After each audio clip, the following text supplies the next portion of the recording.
Can you share a moment in your life where your faith was shaken and what helped you find your footing again? I became very successful at a very young age and it disappeared overnight. And I had to really lean on God to get it all back.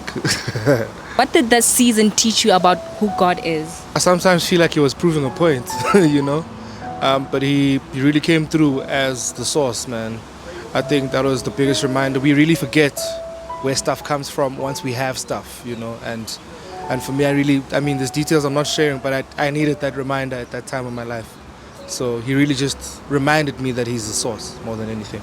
Was there ever a time when God asked you to trust him beyond what made sense? And how did that journey unfold? So everything my grandmother, mother, and I have prayed for, I've seen and touched. That makes it a little easy for me to trust and believe that he has my back fully. I am scared of dreaming now because he makes it happen.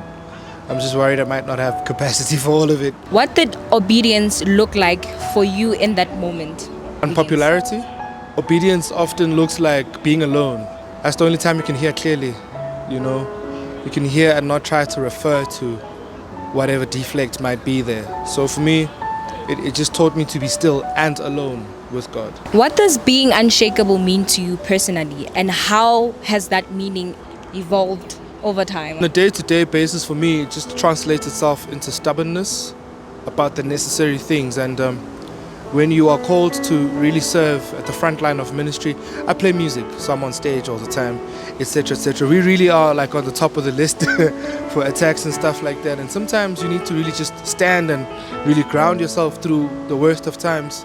You know, when we prepare for conferences like this one, but a few days leading to that starts being challenging. People get sick out of nowhere. You know, things just don't work out the way they usually would.